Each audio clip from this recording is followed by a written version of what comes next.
हमारे यहाँ एक सचिन तेंदुलकर हुए, पर हम अगर चाहते ना, यानी अगर होता ना, तो 3 सचिन तेंदुलकर हो सकते थे। पर नहीं होने का कारण क्या मालूम है? संस्कार और संगत। जब सचिन तेंदुलकर दादर जिमखाना में खेल रहे थे ना, उनके साथ दो दोस्त और थे।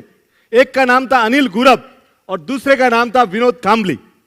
अनिल गुरव, उसका शॉट सिलेक्शन इतना बढ़िया था कि रमाकांत अचरेकर विनोद कांबली और सचिन को बोलते थे कि तुम इसको देखो, इसको फॉलो करो। और ये दोनों बोलते थे कि यार कितना बढ़िया शॉट सिलेक्शन और फुटवर्क है, इसका माइंड क्या चलता है। उस समय एट द एज ऑफ 16 उसको विवियन रिचर्ड्स ऑफ मुंबई कहा जाता, नाम था उसका अनिल गुरव। उसका बैट जब वो खेलता था तो तेंदुलकर ने अपनी आत्मकथा में लिखा है कि मैं चाहता था कि उनके बैट से खेलूं, और पहली सेंचुरी उन्होंने अनिल गुरव के बैट से बनाई थी। रमाकांत अचरेकर स्कूटर पे उनसे घर के लेके आते थे और बोलते थे कि जब भी देश के लिए तुम तीनों में से कोई खेलेगा तो वो उसका नाम होगा अनिल गुरव। ऐसे थे अनिल गुरव। पर हुआ क्या कि अनिल गुरव का एक भाई था अजीत, वो आपराधिक गतिविधियों में चला गया, घर पे पुलिस आने लग गई, माहौल सब घर का खराब हो गया और वो धीरे धीरे पूछताछ के लिए उनको भी जाना पड़ा और अनिल गुरव का पूरा कंसंट्रेशन गेम से चला गया। आज जब मैं आपसे बात कर रहा हूं तो अनिल गुरव नाला सोपारा में एक 200 फीट की चाल में रहते हैं। तो उन्होंने अपना खुद का नुकसान नहीं किया, देश के सबसे बड़ी प्रतिभा का भी। यानी सचिन तेंदुलकर ने लिखा कि अगर Anil Gurav as it is खेलते तो वर्ल्ड के सबसे बेस्ट क्रिकेटर होते। तो आप जब भी अपना कंसंट्रेशन, अपना संगत और अपने संस्कार हटाते हैं ना, तो आप अपना नुकसान नहीं करते हो, आप किसका नुकसान कर रहे हो?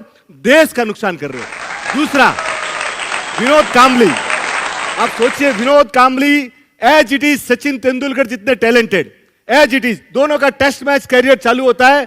आप सुन के ताजुब करेंगे, विनोद कांबली के नाम आज भी fastest 1000 run in test cricket है।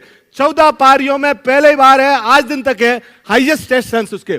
सचिन तेंदुलकर को सेंचुरी मारने में 79 इनिंग्स लगे थे और विनोद कांबली आते ही डबल सेंचुरी मारी थी। पर सफलता जैसे ही आई वो पार्टी वार्टी में चालू हो गए।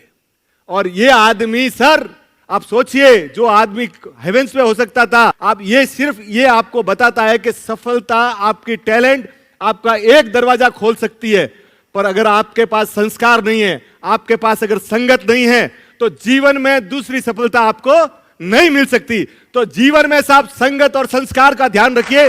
सचिन तेंदुलकर आपको बताता है कि आपकी क्वालिटी ये होनी चाहिए कि आपकी संगत जो है ना, कभी भी नेगेटिव आदमी के पास मत बिठाइए। नेगेटिव आदमी कम से कम 20 किलोमीटर तक मार करता है। एक भी नेगेटिव आदमी को अपने पास मत बिठाइए, नहीं हो तो अकेला रह लीजिए।